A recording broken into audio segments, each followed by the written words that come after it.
Hello అండి, అందరికీ నమస్కారం. మన తెలుగు సాహిత్యం ఛానల్కు స్వాగతం. ఈరోజు నేను చదవబోయే కథ కర్లపూడి విజయలక్ష్మి గారు రచించిన పరివర్తన. కథలోకి వెళ్ళబోయే ముందు మీకు ఒక చిన్న రిక్వెస్ట్. మీరు మన ఛానల్ని ఫస్ట్ టైం చూస్తున్నట్లయితే తప్పకుండా సబ్స్క్రైబ్ చేసుకోండి. ఇక కథలోకి వెళ్దామా? ఇంటి వాతావరణం వేడెక్కింది. ఆవేశం హద్దు దాటింది. మాట పెరిగింది. నువ్వెంతంటే నువ్వెంత, పర్యవసానం నా మాట లక్ష్య పెట్టని దానివి నాకు అక్కర్లేదు. తక్షణం బయటికి పో, కోపంగా అన్నాడు రమేష్.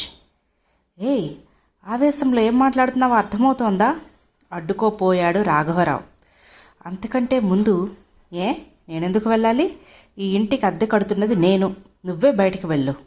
జవాబు బాణంలా రివ్వున దూసుకొచ్చింది.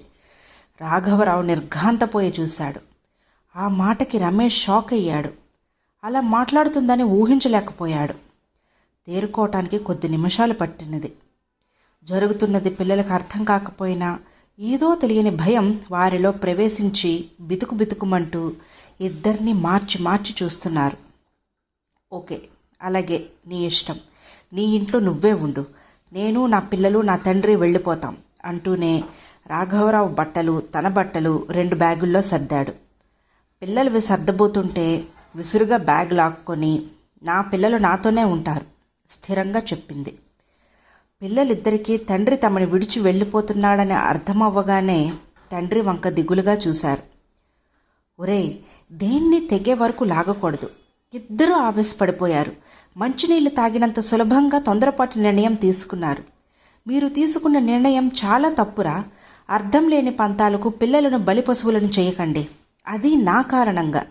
తగినంత కాలక్షేపం లేక నేనిక్కడ ఉండలేకపోతున్నాను. అందుకే నేను మన గ్రామానికి వెళ్ళిపోతాను. కొడుకు కోడలు తన కారణంగా వేరుకుంపట్లు పెట్టే స్థితికి వచ్చినందుకు లోపలే కుమిలిపోతూ అన్నాడు. ఆహాహాహా, ఎంత చక్కగా నటిస్తూ నీతులు చెబుతున్నారు. ఆయన అలా రెచ్చిపోవడానికి, మమ్మల్ని విడిచి ఒక్క క్షణం కూడా ఉండని మనిషి ఈ రోజున ఇలా వదిలి వెళ్ళటానికి కారణం మీరు కాదు. ఇంకా ఏదో అనబోతూ ఉండగా, నోరు మోయ్, పిచ్చిగా మాట్లాడుకు. ఇంకొక్క మాట అన్నావంటే మర్యాద దక్కదు. నా సహనాన్ని ఇంకా పరీక్షిస్తున్నావు, గట్టిగా అరిచాడు. తండ్రి వెంటపడి పిల్లలెక్కడ వెళ్ళిపోతారోనని ఇద్దరినీ పొదివి పట్టుకుంది రాజ్యం. నాన్న, ఆ మనిషి మనసేంటో నీకింకా అర్థం కాలేదు. అందుకే అలా మాట్లాడుతున్నావు. రాఘవరావుని తీసుకుని బయటికి నడిచాడు. నాన్న, మేమేం తప్పు చేశామని మాకి శిక్ష వేశావు అన్నట్లు దీనంగా చూస్తున్న పిల్లల చూపులకు జవాబు చెప్పలేక తలంచుకొని వడివడిగా నడిచాడు. ఆడవాళ్లను, ముఖ్యంగా భార్యను హీనంగా చూడటం, చులకనగా మాట్లాడటం రమేష్కి ఇష్టం లేని పదాలు. అయినా రాజ్యాన్ని నువ్వెంత, ఆఫ్టర్ ఆల్ ఆడదానివి అనం అర్థం వచ్చేలా బయటికి పో అన్నాడంటే అతని మేల్ ఈగో కానే కాదు. అతను అనుభవించిన మానసిక క్షోభే ఆ పరిస్థితికి కారణం. రాజ్యం ప్రతి చిన్న విషయాన్ని పెద్దది చేసి అరచి గోళ చేస్తోంది. నీ మాట నేనెందుకు వినాలనే మొండి వైఖరి, తన పంతమే నెగ్గాలనే విపరీత మనస్తత్వం. అలా అని రాజ్యం తన వ్యక్తిత్వాన్ని, అభిప్రాయాల్ని చంపుకొని అణిగిమణిగి ఉండాలని రమేష్ అనుకోలేదు. తండ్రి చదువు నేర్పిన సంస్కారం అతనిలో ఉంది. నా సహనానికి ఓ హద్దుంది. నా కళ్ళ ముందే నా కన్న తండ్రిని సంస్కారం లేకుండా మాట్లాడటం, హీనంగా చూడటం ఓ కొడుకుగా చూస్తూ సహించలేకపోయాను. సొసైటీలో గుర్తింపును, గౌరవప్రదమైన జీవితాన్ని అందించిన తండ్రిని అగౌరవపరుస్తుంటే బాధ్యత గల ఒక కొడుకుగా స్పందించాను. రాఘవరావు స్టేట్ గవర్నమెంట్లో చిరుద్యోగి. రమేష్ 10th చదువులో ఉన్నప్పుడే తల్లి సీతమ్మ మరణించింది. 3 పిల్లలున్నారు. ఇంటికి ఆడదిక్కు అవసరం ఉంది. మళ్లీ పెళ్లి చేసుకోమని దగ్గర బంధువులు, స్నేహితులు సలహా ఇచ్చారు. కానీ రాఘవరావు ససేమిరా అంగీకరించలేదు. పిల్లలంటే ప్రాణం. వచ్చేది సవతి తల్లే అవుతుంది, కానీ పిల్లలకి తల్లి కాలేదు. చూస్తూ పిల్లల్ని కష్టాల పాలు చేయటం ఇష్టం లేక తనే తల్లిగా మారాడు. తనే వంట చేసేవాడు. 3కి కొసరి వడ్డించేవాడు. వాళ్ళు తృప్తిగా తింటుంటే సంతోషంగా చూసేవాడు. ఇంటి పని, ఆఫీస్ పని చేస్తున్న తండ్రి అంటే పిల్లలకి గౌరవం రెట్టింపయ్యింది. తల్లి లేని లోటు ఏనాడూ కనిపించనివ్వలేదు. రమేష్కి డిగ్రీ పూర్తయిన తర్వాత బ్యాంకులో క్లర్క్గా జాయిన్ అయ్యాడు. ఆ రోజు ఇంట్లో పండుగే అయినా తల్లి ఉంటే ఎంతో సంతోషించేది అనిపించింది. అందరి కళ్ళు చెమర్చాయి. 3 ఏళ్ల తర్వాత చెల్లెలు అంజలికి మంచి సంబంధం కుదిర్చాడు. ఆమె పెళ్లి తర్వాత తమ్ముడు సురేష్ని ఎంసీఏలో జాయిన్ చేశాడు. 2 ఏళ్ల తర్వాత మరో బ్యాంక్ ఎంప్లాయీ రాజ్యంతో రమేష్కి పెళ్ళయ్యింది. తండ్రి రిటైర్మెంట్ తర్వాత వచ్చిన డబ్బుతో అంజలి పెళ్లి అప్పు ఉంటే తీర్చేశారు. ఆర్థిక సమస్యలు లేవు, ఆనందంగా ఉన్నారు. రిటైర్మెంట్ తర్వాత రాఘవరావు సొంత గ్రామంలోకి వెళ్ళాడు. అప్పుడప్పుడు పిల్లలు వెళ్ళి తండ్రిని చూసి వచ్చేవాళ్ళు. కొంతకాలానికి అనారోగ్య కారణంగా ఇంటి పని వంట పని చేసుకోలేక ఇబ్బంది పడుతున్న తండ్రిని గ్రామం నుంచి తన దగ్గరకు తీసుకువచ్చాడు రమేష్. తీసుకొచ్చే ముందు రాజ్యానికంతా వివరించాడు. ఎంతో కష్టపడి పెంచి మమ్మల్ని ఈ స్థితిలో నిలబెట్టారు. జీవితంలో అలసిపోయారు.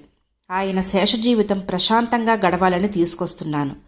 కొడుకుగా నాకే కాదు, కోటలిగా నీకు బాధ్యత ఉంది. ఆయన్ని అభిమానంగా ఆదరంగా నీ తండ్రిలా చూసుకో అని. అన్నింటికీ మౌనమే జవాబు. రాఘవరావుకి టైంకి అన్నీ అమరేలా చూసుకునేవాడు రమేష్. బ్యాంకుకి వెళ్లే ముందు, నాన్న వేళకి భోజనం చేయండి, టీపై మీద టాబ్లెట్లున్నాయి వేసుకోండి అని చెప్పేవాడు. ఆ మాటలకి రాఘవరావు నవ్వుతూ తలూపేవాడు. కొడుకు చూపిస్తున్న ప్రేమకి ఆదరణకి మురిసిపోయేవాడు. తల్లిపోయిన తరువాత తండ్రి తమ ముగ్గురిని కూడా కంటికి రెప్పలా ఎలా కాపాడారో తను కూడా అలా చూసుకోవాలని తాపత్రయపడేవాడు రమేష్.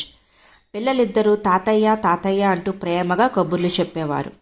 బదులుగా రాఘవరావు చిన్న చిన్న నీతి కథలు, వాళ్ళకి అంతగా పరిచయం లేని పల్లెటూరి విషయాలు చెబుతూ ఉంటే ఇంతలేసి కళ్లతో ఆశ్చర్యంగా చూస్తూ కబుర్లు వినేవారు. రమేష్ ట్రైనింగ్ కోసం వారం రోజుల పాటు హైదరాబాద్కి వెళుతూ, రాజ్యం, నాన్నని జాగ్రత్తగా చూసుకో, ఆయనకి కాస్త మొహమాటం ఎక్కువ. పిల్లలు, తాతయ్యని జాగ్రత్తగా చూసుకోండి, ప్రశ్నలతో విసిగించకండి, జాగ్రత్తలు చెప్పి వెళ్ళాడు. రాజ్యం ఈ అవకాశాన్ని విడుచుకోదలుచుకోలేదు. రుసరుసలాడుతూ కాఫీ టిఫిన్లు చప్పుడు చేస్తూ టేబుల్ మీద పెట్టేది. పిల్లల్ని రాఘవరావు దగ్గరికి వెళ్లకుండా జాగ్రత్త పడేది. పిల్లలిద్దరూ తల్లి ప్రవర్తనను వింతగా చూసేవారు. హాల్లో ఒలికిన నీళ్లు తొడవకుండా నిర్లక్ష్యంగా వదిలేసింది రాజ్యం. ఫలితంగా రాఘవరావు కాలు జారి పడిపోయాడు. రమేష్ రోజుకి 2-3 సార్లు ఫోన్ చేసి మాట్లాడినా తను పడిపోయిన విషయం తెలిస్తే కొడుకు ఎక్కడ కంగారు పడిపోయి వచ్చేస్తాడేమోనని చెప్పలేదు. అంత బాధని పంటి బిగువునా భరిస్తూ అలాగే ఉన్నాడు. రాజ్యం చెప్పలేదు. ట్రైనింగ్ నుండి తిరిగి రాగానే పిల్లలు చెప్పిన మొదటి మాట తాతయ్య పడ్డాడని. ఆ మాట వినగానే రమేష్కి ఎంతో కోపం వచ్చింది. ముందు హాస్పిటల్కి తీసుకువెళ్ళాడు. పాదం ఎముక ఫ్రాక్చర్ అయ్యింది. ఇంటికొచ్చిన తర్వాత ఉగ్రుడే అయ్యాడు. హాస్పిటల్కి ఎందుకు తీసుకెళ్లలేదు అని భార్యని అడిగాడు. వర్క్ ఎక్కువగా ఉంది, లీవ్ దొరకలేదు, నిర్లక్ష్యంగా అంది. పైగా జండూ బాంబు కొనిచ్చానుగా, ఎంతో ఔదార్యంగా చెప్పింది. దాని ఫలితమే ఇల్లొదిలి రావటం. 2 రోజులు హోటల్లో ఉండి ఫ్రెండ్ ద్వారా దొరికిన ఇంట్లోకి మారాడు రమేష్. రాఘవరావు మాత్రం భార్యాభర్తలను విడదీసిన పాపం తనదేనంటూ గిల్టీగా ఫీల్ అవ్వసాగాడు. భార్యాభర్తల బంధం గురించి, కుటుంబ విలువల గురించి వివరించి కొడుకు మనసు మార్చాలని శతవిధాలా ప్రయత్నించేవాడు. కానీ రమేష్ ఈ విషయంలో తండ్రితో ఎంత మాత్రం ఏకీభవించలేదు. ఆయన మాటలను తేలిగ్గా కొట్టిపారేశాడు. పిల్లల్ని చూడాలని, వారితో మాట్లాడాలని మనసు తప్పించిపోయినా పట్టుదలగా ఉన్నాడు. 15 రోజుల్లోనే తండ్రి డల్ అవటం చూసి బాధపడ్డాడు. పిల్లలతో గడిపిన సమయంలో ఎంతో సంతోషంగా హుషారుగా ఉండేవారో గుర్తు తెచ్చుకొని బాధపడ్డాడు. మరో నెల గడిచింది. రాఘవరావు, రమేష్ టీవీ చూస్తున్నారే కానీ ఆలోచనలన్నీ రాజ్యం పిల్లల చుట్టూ తిరుగుతున్నాయి. ఇంతలో పిల్లలొచ్చి నాన్న అంటూ రమేష్ని అల్లుకుపోయారు. నాన్న, మేము నీ దగ్గరే ఉండిపోతాం నాన్న వెక్కుతూ అన్నాడు. కల కాదు కదా అనిపించింది. నాన్న అంటూ కదుపుతూ ఉంటే కల కాదు, నిజంగానే తన పిల్లలు తన దగ్గరకు వచ్చేశారు. సంతోషంగా వాళ్ళని అక్కున చేర్చుకున్నాడు. కొద్దిసేపు మాటలే కరువయ్యాయి. కళ్ళల్లో నీళ్లు తిరిగాయి. చచ్చా, ఇలా చేశానేమిటి? మంచి కొడుకుగా ఉండాలని, మంచి తండ్రిలా ఉండటం మర్చిపోయాను. భార్య మీద కోపంతో పిల్లలకి శిక్ష వేశాను. తెల్లగా బంతుల్లా ఉండే పిల్లలు బిక్కచిక్కిపోయారు. ఆ తండ్రి హృదయం ద్రవించిపోయింది. అమ్మ రాలేదా? ఆశగా అడిగాడు వాళ్ళని ముద్దాడుతూ. వచ్చింది, ఇద్దరూ ఒకేసారి అన్నారు. ఏది? చూపులు బయట సారిస్తూ అడిగాడు. ఒరేయ్ బంగారు కొండలు, మిమ్మల్ని చూసి యుగాలైనట్లుందిరా, మనవడిని మనవరాల్ని ప్రేమగా దగ్గరకు తీసుకుంటూ అన్నాడు రాఘవరావు. తాతయ్య, పిల్లలిద్దరూ హత్తుకుపోయారు.